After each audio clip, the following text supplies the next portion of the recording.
"The mortar's wrong on that wall, sir." Gideon Marsh heard the words through the open study window before he saw who had spoken them.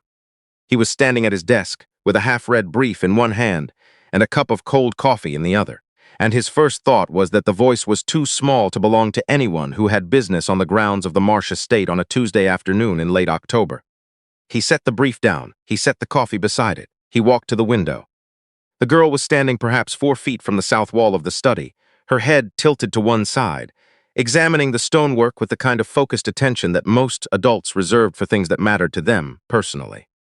She was 10 or 11 years old, in a faded green jacket that had been washed too many times and rubber boots that were 2 sizes too large, the cuffs of her jeans stuffed into the tops. Her hair was pulled back with a rubber band that had seen better days.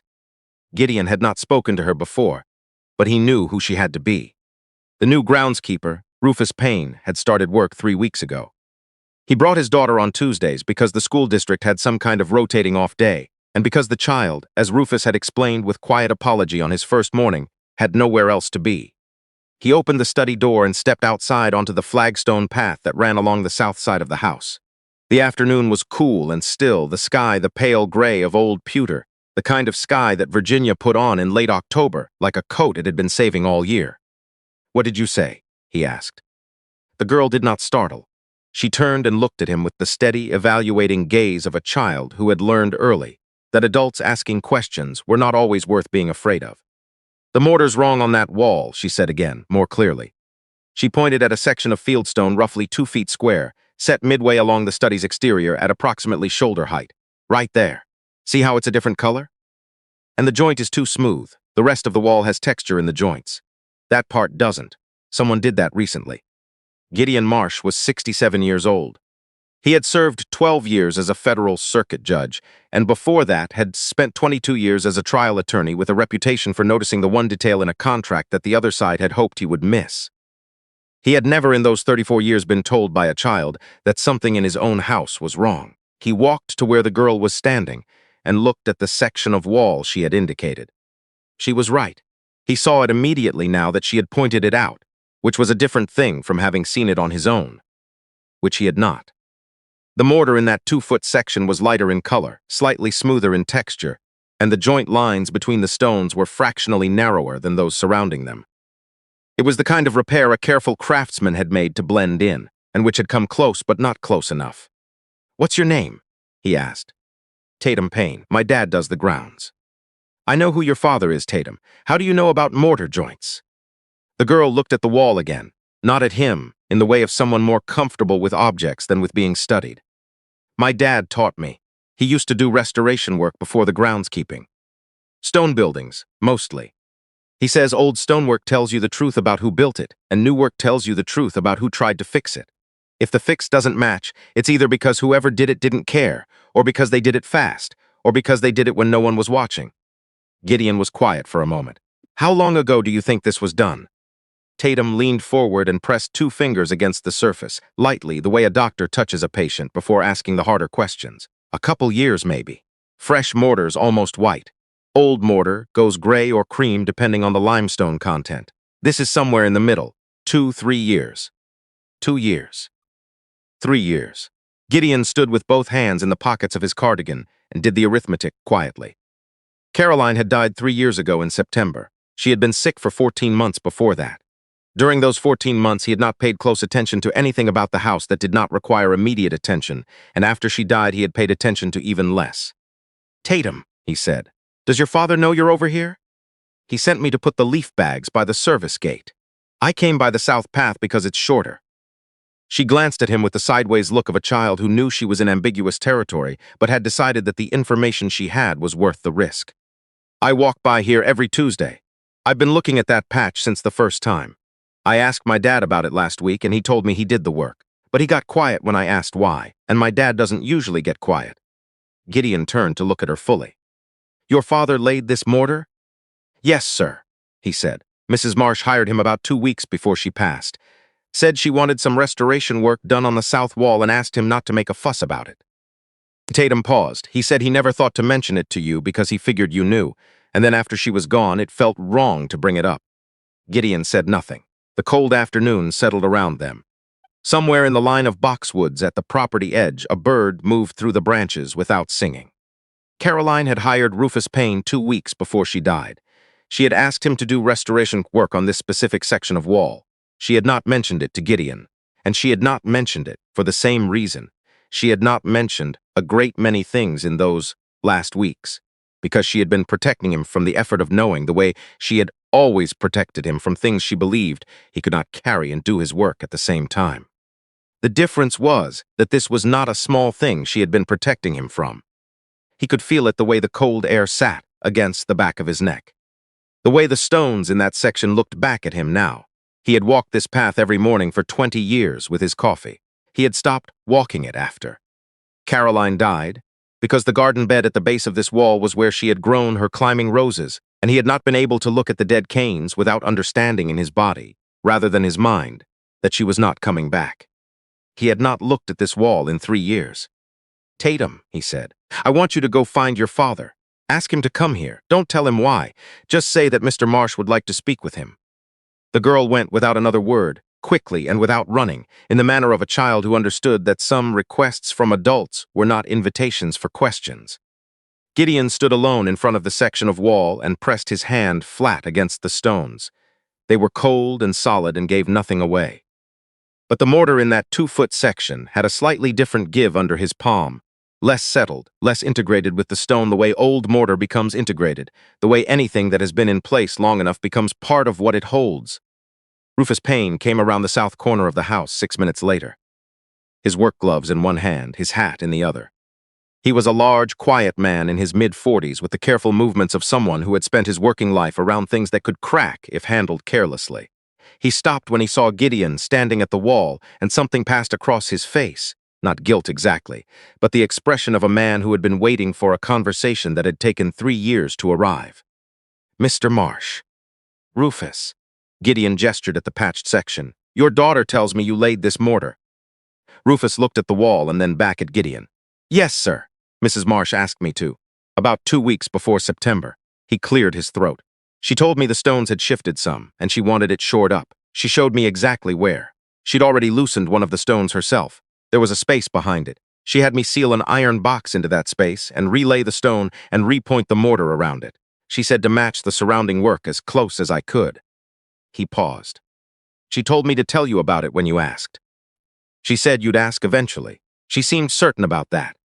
Gideon was still for a long moment. He thought about all the mornings he had not walked this path.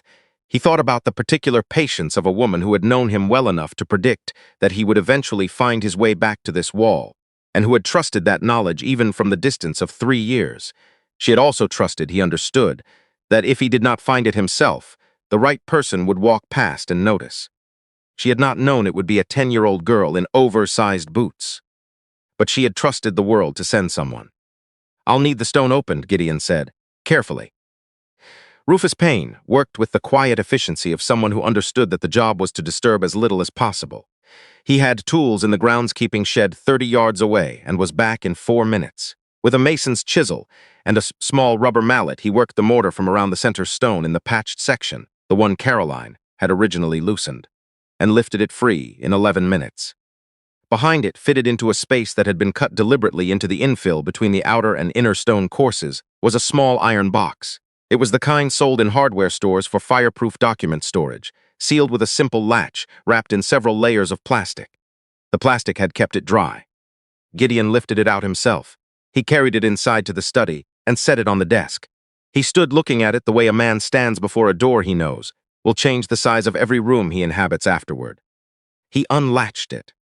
Inside, nested in a square of folded canvas that Caroline had repurposed from one of her old painting cloths, were 3 items.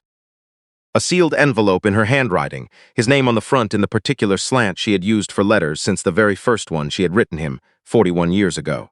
A black USB drive, small and unmarked except for a strip of white tape along one edge on which she had written, in her small and careful script, "Wallace, Trust Transfers, 2019 to 2022, and beneath both of those a small brass key on a ring with a printed tag.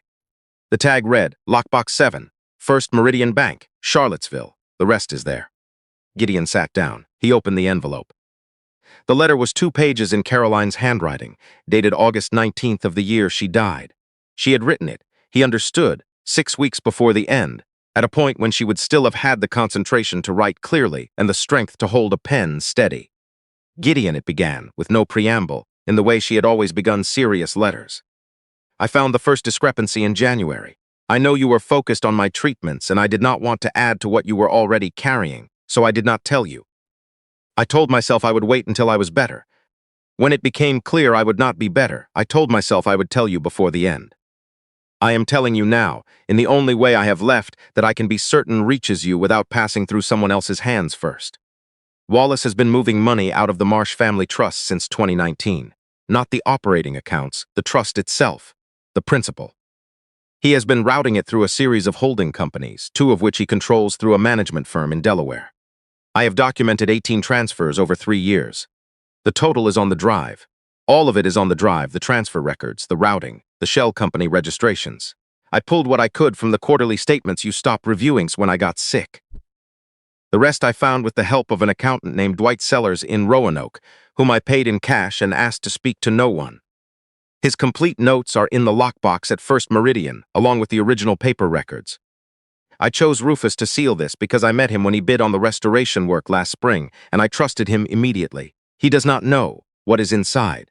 He knows only that I asked him to keep something safe for you. Please be kind to his daughter. She is a bright child, and I saw in her something I recognized. Wallace has been your friend for 31 years. I know what this will cost you. I am sorry I could not carry this better. I am sorry I ran out of time before I could sit across from you and say this out loud and let you hold my hand while you heard it. I tried to protect you for too long. I love you. I have always loved you. Find Hadley before you speak to anyone else. C. Gideon set the letter down on the desk with both hands. He did not move for a period of time he could not have measured. The afternoon light through the study window had shifted, moving from the pale gray of the earlier hour to the deeper gray that comes just before the early dark of October evenings. Wallace Tyndall had been his closest friend for 31 years. They had clerked together for the same federal judge in 1993. They had stood at each other's weddings. Wallace had given the toast at Gideon's retirement dinner 4 years ago and had wept, or appeared to weep, telling the room a story about the time Gideon had argued a civil rights case pro bono for 11 months and turned down 3 settlement offers because he believed the precedent mattered more than the resolution. Gideon had kept the family trust in Wallace's hands precisely because he trusted him more than he trusted any financial institution. Because Wallace knew him. Because there was no one in his life, he had believed, less likely to take something that was not his. He picked up the telephone and dialed a number he had memorized in 1999 and had never needed to use for anything like this. Hadley Morse answered on the 3rd ring. Gideon. Hadley, I need you at the house tonight. Not tomorrow. Come in through the east gate. I'll leave it unlatched. Park behind the carriage house. Don't call my office. Don't speak to Wallace Tyndall in any form between now and when you walk through my door. He paused. Bring your notarial materials. Bring the recorder. Bring everything you would bring if I had called to say that I was dying tonight and needed to put everything in order before morning. A pause of perhaps 4 seconds. I'll be there in an hour, Hadley said. He set the phone down. Then he stood, walked back out through the study door and found Tatum Payne sitting on the flagstone path 12 feet away, her knees drawn up, watching a crow that had landed in the bare rose canes at the base of the south wall. She looked up when he came out. Is everything all right, sir? She asked. Gideon considered the question. He had been asked it by judges and journalists and his own children, and he had always given the same answer, which was a version of yes, that meant he would handle it and did not require anyone else's concern. He gave Tatum a different answer. I don't know yet, he said. But I believe your father helped my wife keep something safe, and I believe you helped me find it. Both of those things matter more than I can explain to you right now. The girl nodded once, slowly, as if she had expected something close to this and was not frightened by it. My dad always said that old buildings remember things, she said, even when the people who built them forget. Gideon looked at her for a long moment. Then he looked at the rose canes, dry and leafless and still there, exactly where Caroline had planted them 20 years ago. Tatum, he said, I'd like you to stay on the grounds until my attorney arrives. I'm going to ask you to tell her what you saw this afternoon, in your own words. Do you understand what it means to be a witness? It means you tell the truth about what you saw, even if you're not sure what it meant. That's exactly right. She stood, brushed the dried grass from her jeans, and folded her hands in front of her with the quiet composure of a child who had decided that the afternoon had become important and intended to meet it accordingly. Hadley Morse arrived 58 minutes later, driving her own car, carrying the worn leather briefcase that Gideon had seen only twice in 25 years of friendship.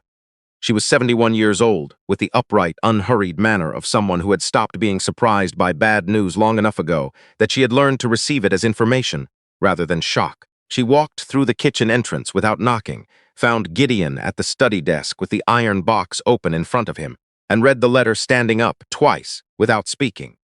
When she set it down, she looked at Gideon across the desk in the lamplight. "She came to see me," she said quietly. "February of the year she died. She asked me a hypothetical question about fiduciary breach within a personal trust. I answered it. I did not understand at the time what she was actually preparing for. She looked at the USB drive. I understand now. I need 3 things from you tonight," Gideon said. "First, a sworn affidavit recording the chain of custody of everything in that box, how it was found, by whom, under what circumstances. I want Rufus Payne's account in his own words and Tatum's account in her own words, both witnessed and notarized. Second, a litigation hold placed on every account Wallace Tyndall has fiduciary access to, effective at the opening of business tomorrow. I will sign whatever you need tonight. Third, the name of a forensic accountant with no prior relationship to Wallace or any firm he has advised, who can be at First Meridian Bank in Charlottesville when it opens in the morning." "I have the name," Hadley said. "I'll make the call after we finish here." She opened the briefcase. She took out a recorder, a block of affidavit forms, and the heavy notarial seal she had carried since before Gideon had known her, and set them on the corner of the desk with the deliberate care of someone who understood that legal weight, properly applied, traveled further than any other kind of pressure a person could bring to bear. Then she turned toward the doorway where Tatum Payne was standing, having been brought inside 10 minutes earlier, wearing the same composed expression she had worn all afternoon. Rufus stood behind his daughter, hat in his hands. "Young lady," Hadley said, "my name is Ms. Morse. I'm going to ask you some questions about what you noticed this afternoon, and I'm going to write down your answers. When I read them back, if they're accurate, I'm going to ask you to sign your name at the bottom of the page. Have you ever signed a legal document before?" "No, ma'am." "Then this will be the first. It's an important one. Do you know the difference between telling the truth and telling what you think someone wants to hear?" Tatum glanced at her father. Then she looked at Hadley directly. "My dad says the stone doesn't care what you want it to be. It is what it is. I think that's the same as telling the truth." Hadley looked at Rufus. Then she looked at Gideon. Something passed between the 3 adults in the warm lamplight that none of them put into words. "Sit down," Hadley said gently. "Take your time. Start from the beginning." What followed in the weeks and months after that? October evening moved with the careful and inexorable weight of evidence that has been well preserved and is being handled by people who understand what they are doing. The Charlottesville lockbox contained 11 folders compiled by Dwight Sellers, organized by transfer date, routing number, and receiving entity. The total across the documented transfers was $4,312,000. The forensic accounting investigation that Hadley's contact completed over the following 6 weeks found additional transfers that Caroline had not had time to locate. The final figure, when the full scope of it had been mapped, was nearly 3 times that amount. Wallace Tyndall did not contest the civil proceedings. His attorney negotiated a restitution agreement before any criminal referral was finalized, which was his preference, though it did not prevent the referral. He resigned from every board and fiduciary position he held before the matter became public. Gideon did not attend any of the subsequent hearings. He had said everything he needed to say in a letter that Hadley delivered to Wallace's attorney 10 days after the lockbox was opened. The contents of that letter were never disclosed and never will be. The full amount was recovered. Gideon did not return it to the trust. He placed it, along with a portion of his own assets, into a foundation he established in Caroline's name the following spring. The foundation's purpose was specific. It funded continuing education and professional credentialing for tradespeople, stonemasons, carpenters, electricians, roofers, and scholarships for the children of tradespeople who demonstrate the kind of careful, observational intelligence that formal school systems were not always built to see. The first scholarship went to a girl named Tatum Payne, 11 years old, for a tuition-assisted placement at a small independent school 40 minutes from the estate. When Tatum was told, she asked 2 questions. whether it would interfere with the Tuesdays she spent with her father on the grounds, and whether there would be books about architecture. The answer to the first was arranged to be no. The answer to the second was yes. Rufus Payne was offered a permanent position as estate manager, a different title and a different salary than groundskeeper, which Gideon offered without ceremony, and Rufus accepted in the same spirit. Gideon resumed his morning walks along the south path in the spring of the following year. He had the rose canes pruned back to the cording in late March, and by the second week of June they had begun to fill in along the base of the stone wall the way that old roses fill in. Not quickly, not showily, but with the steady and reliable growth of something that has deep roots and has not forgotten how to do what it was made to do. He walked that path every morning with his coffee. He nodded at the section of fieldstone where the mortar had been relaid, the stone reset, the whole surface repointed a second time by Rufus, more carefully than the first, so that it matched the surrounding wall as well as stonework ever matches itself once it has been touched by more than one set of hands. He walked past it and thought about the woman who had known him well enough to hide a truth inside a wall he was certain to come back to, and who had trusted in the kind of faith that asks nothing of the world, except that the right person will eventually look up. She had been right, as she was right about most things that mattered. She had simply not known which person it would be. The smallest voices in any life are not the least important ones. They are the ones that speak when they have something worth saying and stop when they do not, and that is a discipline most people spend their whole lives failing to learn. Sometimes the truth that has waited 3 years in a stone wall needs exactly the right pair of eyes. Ones that know what wrong mortar looks like and are not afraid to say so to someone who needs to hear it. Pay attention to the ones who walk through your life quietly. Learn the names of the children who wait on the edges of other people's days. The next time someone small stands near the walls of your own world and tells you that something isn't sitting right, set down whatever you are holding. Listen. The voice that saves you is almost never the one you expected, and the truth that changes everything is almost always hiding in plain sight. In the edges is exactly where a builder's daughter told you to look.